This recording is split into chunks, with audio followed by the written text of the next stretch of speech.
Bien, una vez más nos logramos contactar eh, por los medios que nos ha facilitado la tecnología para poder compartir el conocimiento, en este caso de la materia Derecho de Obligaciones 2. Vayan para ustedes mi más cordial saludo, mi más manifestación de afecto.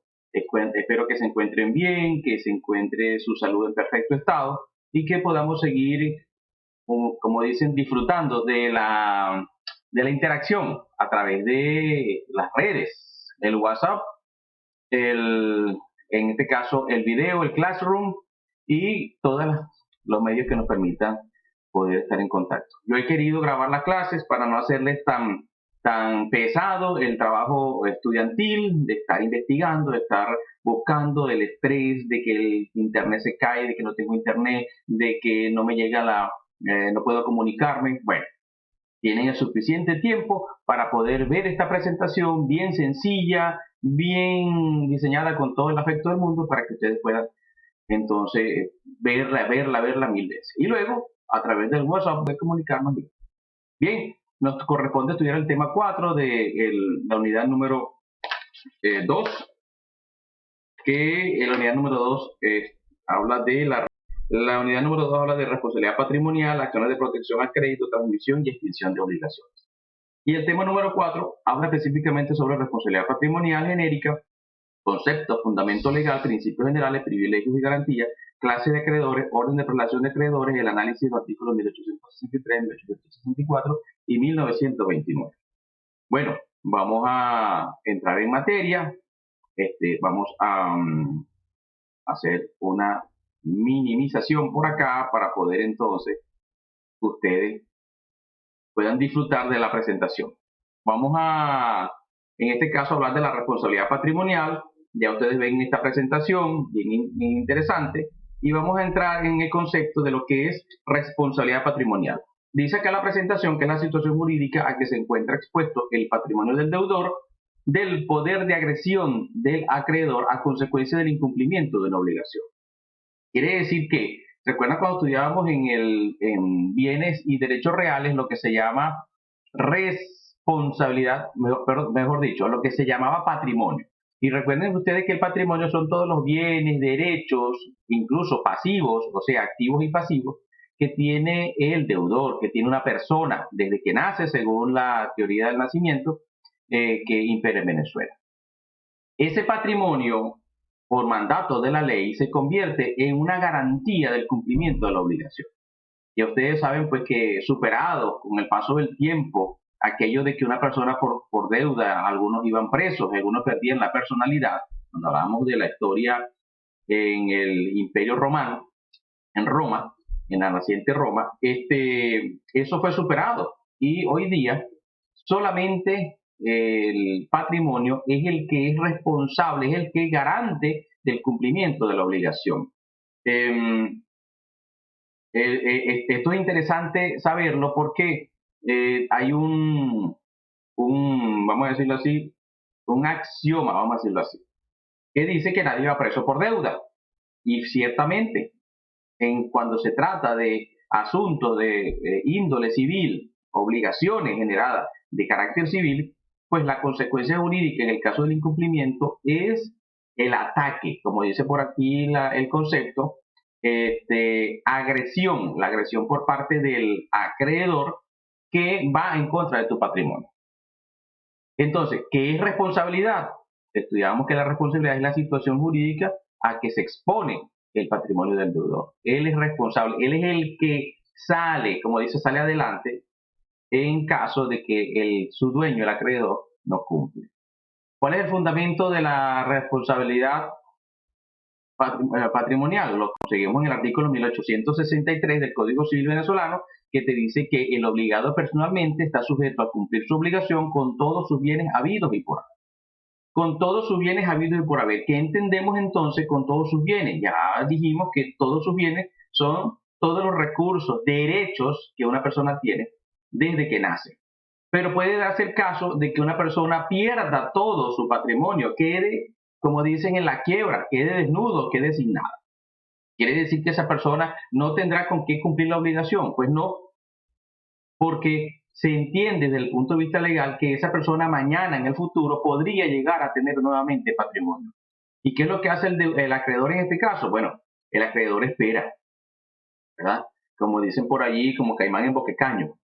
El acreedor espera que en algún momento el deudor vuelva a tener algún tipo de patrimonio y viene y agrede a ese patrimonio, lo ataca, constriña al deudor a través de ese patrimonio. Entonces, él va a responder con lo que tiene en el presente, pero también va a responder con lo que podría tener en el futuro. Esto por mandato legal.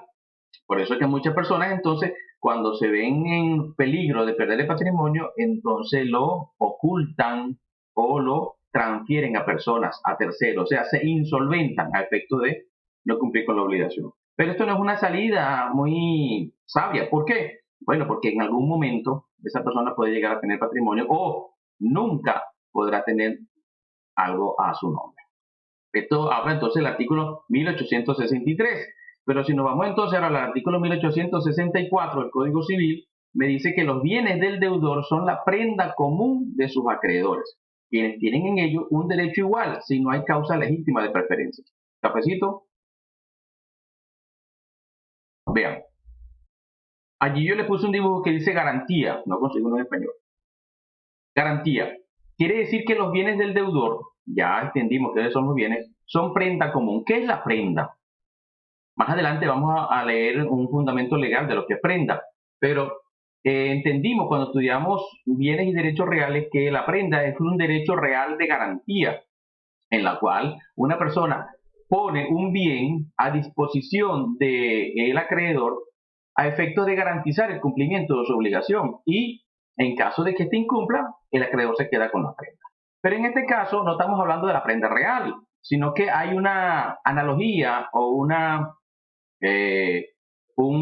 cita de esa figura de derecho real de garantía para determinar que los bienes del deudor son prendas, son garantía. Quiere decir que los deudores, sin que nadie le coloque algo a su favor, nadie le coloque un bien para garantizar el cumplimiento de la obligación, automáticamente por mandato de la ley, el acreedor se hace con derechos de atacar cualquier patrimonio del deudor. ¿Ah? Entonces dice que es prenda común de todos sus acreedores.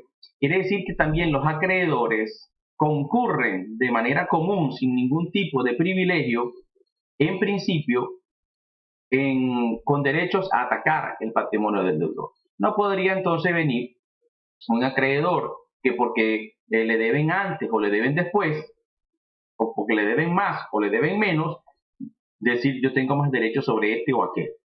En el momento de que el deudor falle a través de lo que se llama atraso o quiebra, todos los acreedores, sin distingo de características, concurren a efectos de poder recuperar el patrimonio que tienen en este caso en manos del deudor.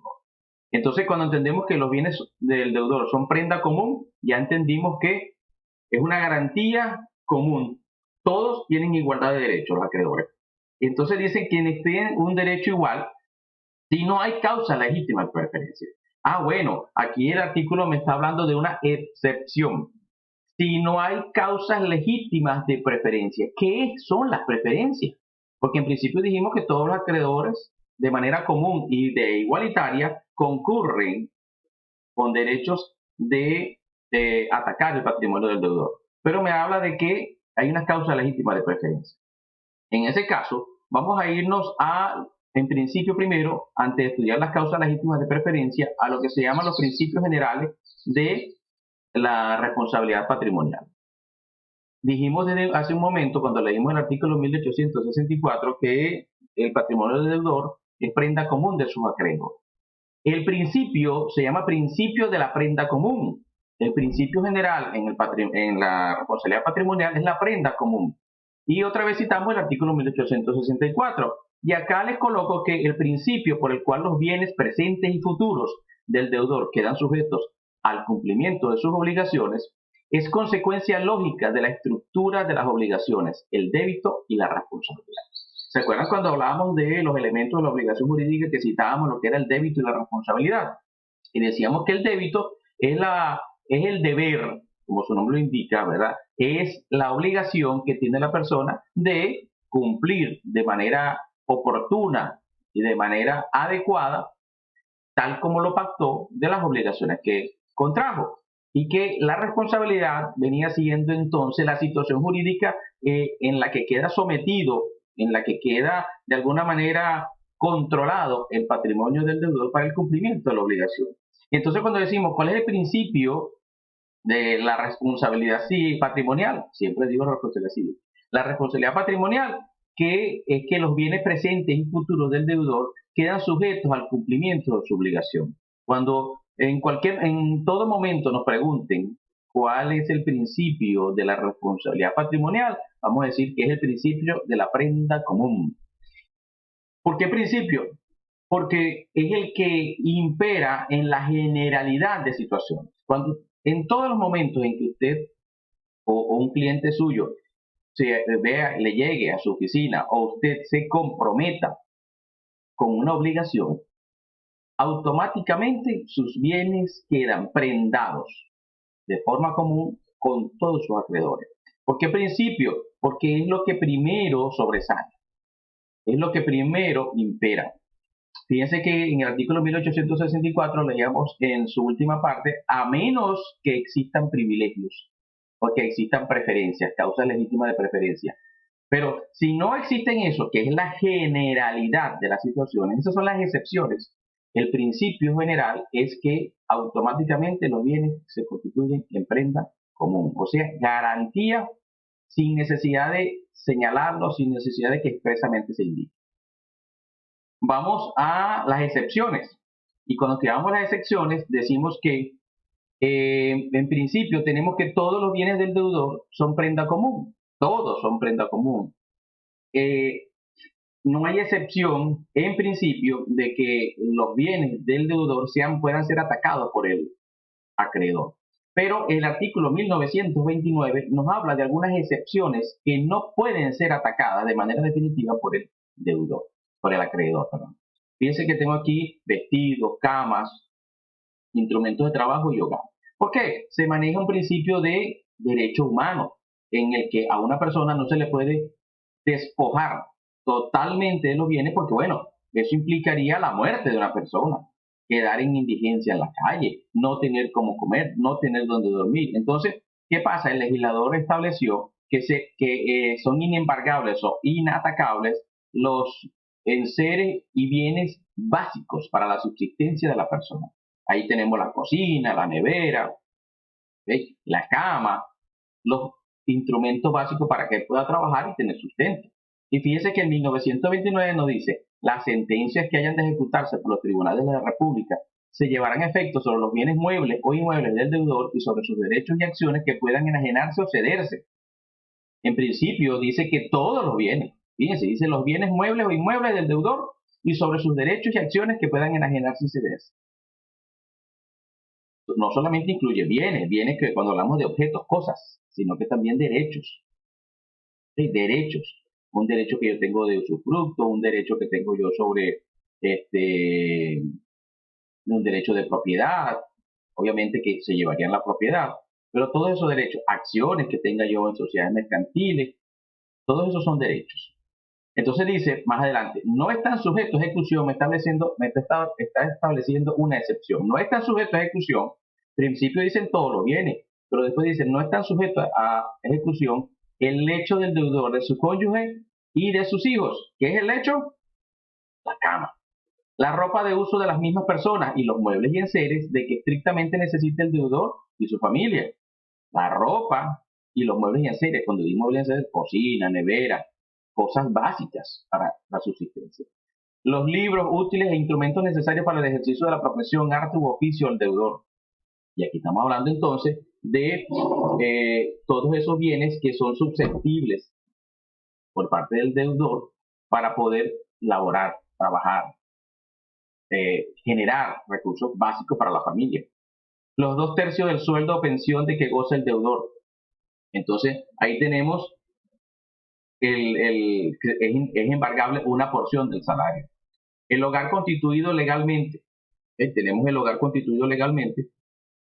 Cuando decimos el hogar constituido legalmente, entendemos de que hay una figura jurídica llamado hogar, que está dentro de los bienes y derechos reales, que una vez que se haya constituido llenando las formalidades que la norma establece, ese hogar legalmente constituido, no el hogar que imaginamos, suponemos que es cuando una persona se casa con otra y ya decimos tiene un hogar, no.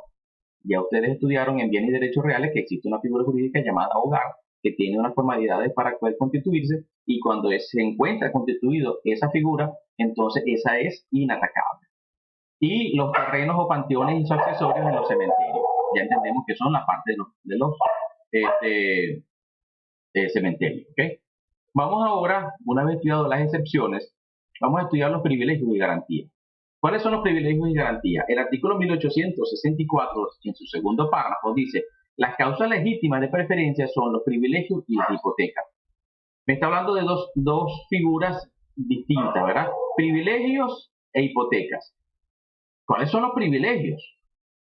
Yo pensaba, dirán algunos, que las hipotecas era un privilegio. Pues no.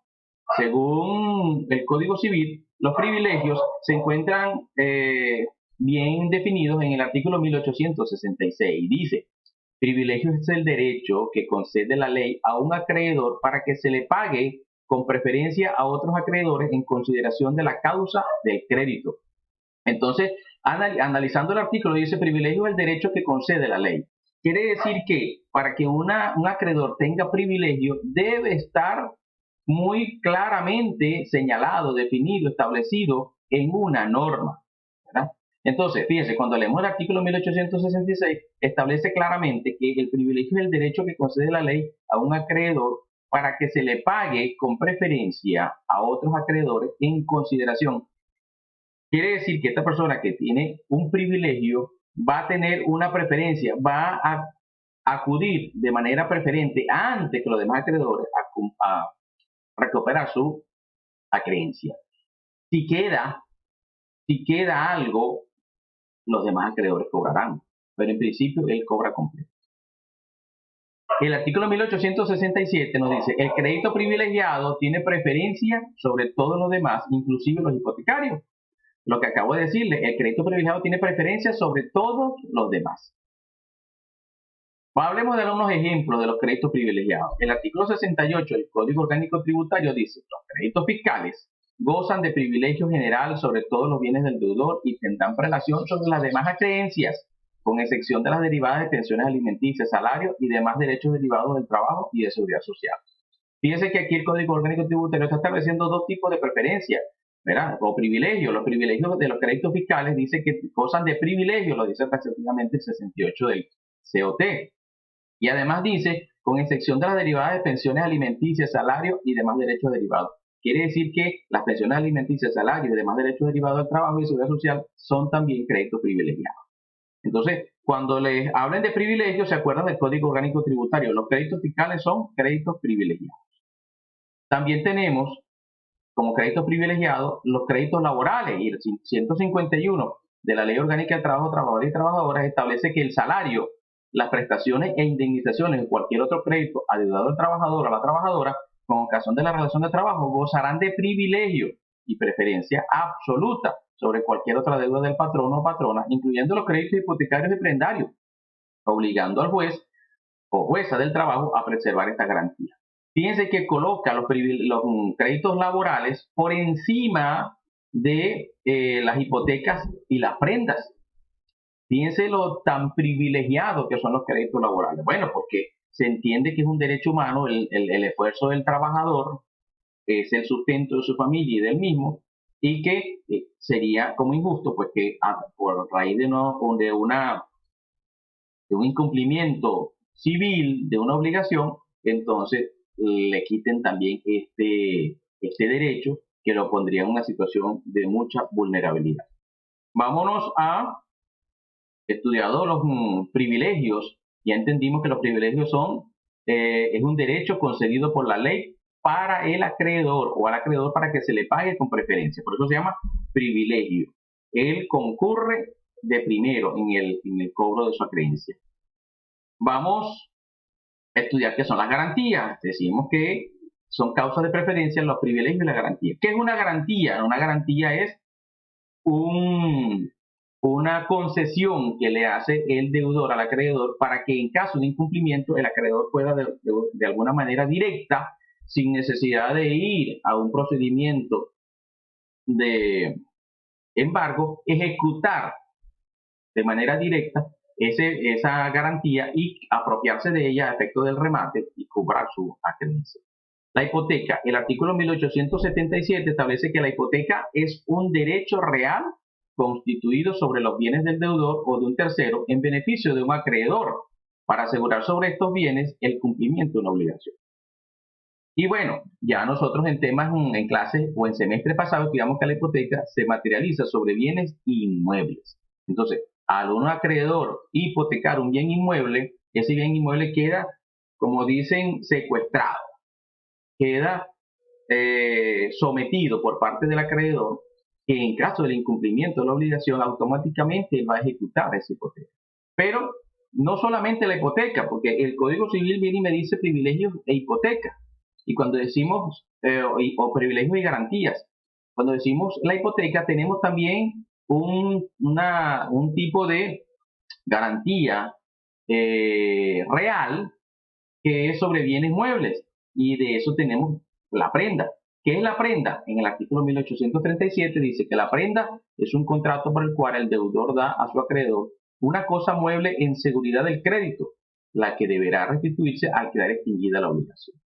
Yo le entrego la prenda, o sea, el objeto, la cosa mueble al acreedor para garantizar el cumplimiento de la obligación. Algunos lo llaman empeño. Una vez que yo entrego eso, el deudor se siente satisfecho porque dice, si este no me paga, yo me quedo con la prenda. Si este me paga, le devuelvo su prenda. ¿Okay? Entonces, en ese caso, fíjense, ya yo tengo la prenda. A mí no me importa si él le debe a otros. En el momento de que él no me pague a mí, yo automáticamente me cobro con mi prenda. Yo no voy a concurrir de manera igualitaria con los demás. Yo soy de alguna manera, un privilegiado, un garantizado. En el artículo 1838 me dice, la prenda confiere al acreedor el derecho de hacerse pagar con privilegio sobre la cosa obligada. Entonces, de alguna manera, él es un privilegiado, es un acreedor preferencial. Estudiado hipoteca y prenda, vámonos entonces a estudiar lo que son los acreedores. ¿Quiénes son los acreedores o clases de acreedores? Tenemos varios tipos de acreedores según lo que hemos estudiado hasta este momento. Tenemos los acreedores privilegiados, tenemos los acreedores garantizados y tenemos los acreedores quirografarios. ¿Cuál es cada uno de ellos? Primeramente, el privilegiado, ya dijimos que son los que la ley establece como privilegiados. Citamos los créditos fiscales, los créditos laborales, son créditos privilegiados por mandato de la misma ley. Tenemos los créditos garantizados, que lo acabamos de estudiar, que son los que están respaldados con una hipoteca o una prenda. Son los créditos hipotecarios, créditos prendarios, son garantizados. ¿Por qué? Porque hay un bien o una cosa en garantía del cumplimiento de la obligación de manera expresa y directa. Y tenemos finalmente los acreedores quirografarios, que son los que llamábamos en el principio, en el artículo 1864, los acreedores comunes. Son los que no tienen ningún tipo de privilegio y ningún tipo de preferencia. Entonces, todos ellos concurren de manera. ¿Quiénes son los quirografarios? La generalidad de los deudores. En principio, la generalidad de deudores. ¿Por qué? En casi todos los casos en que nosotros nos obligamos, no constituimos hipoteca, ni constituimos prenda. En la mayoría de los casos firmamos una letra de cambio, firmamos una factura, firmamos un documento donde decimos que estamos comprometiéndonos, pero no se está constituyendo ninguna prenda ni ninguna hipoteca. Y tampoco somos privilegiados porque la ley no nos respalda en ese aspecto. Entonces, ¿qué pasa? En ese caso, somos acreedores quirografarios. En el momento de concurrir a atacar al deudor, todos concurrimos de manera común y todos tenemos igualdad de derechos, en el caso de los quirografarios. ¿Cuál es la prelación en el orden de los acreedores? Bueno, el orden de prelación es entonces, como lo hemos estudiado, primero cobran los privilegiados, sobre todos. Luego que han cobrado los privilegiados, de lo que queda, cobran los garantizados, o sea, los hipotecarios y prendarios. Y una vez que vemos que queda algo de eso, concurren los quirografarios. Entonces tenemos el orden. Primero, los privilegiados. Segundo, los garantizados. Y tercero, los quirografarios. Este es el orden de relación de los acreedores. Con este tema hemos estudiado y cubierto lo que se llama el tema 4 relacionado con la responsabilidad patrimonial. Espero que les haya sido de provecho la clase, que la hayan comprendido, la hayan entendido y que en el transcurso de hoy, ¿verdad? O de mañana, a través del WhatsApp, poder aclarar cualquier tipo de duda. Yo no creo que haya alguna duda en relación a este tema. Es un tema bastante sencillo y bastante agradable y suave del entendimiento. Pero si por casualidad hay alguien que no logra entender bien, pues consulte y con todo gusto le vamos a aclarar la duda o le voy a aclarar la duda. Estamos pronto viéndonos otra vez con el siguiente tema, que es el tema número 5. Pueden ir leyéndolo. Está contenido en los artículos 1278, 1279, 1280, 1281, relacionado con las acciones de protección del crédito. Bien, con esto vamos a aumentar un poquito mi cara para entonces poder despedirme de ustedes y desearles que pasen un resto de día feliz, agradable y que podamos seguir disfrutando del estudio de Derecho de Obligaciones 2. Hasta luego.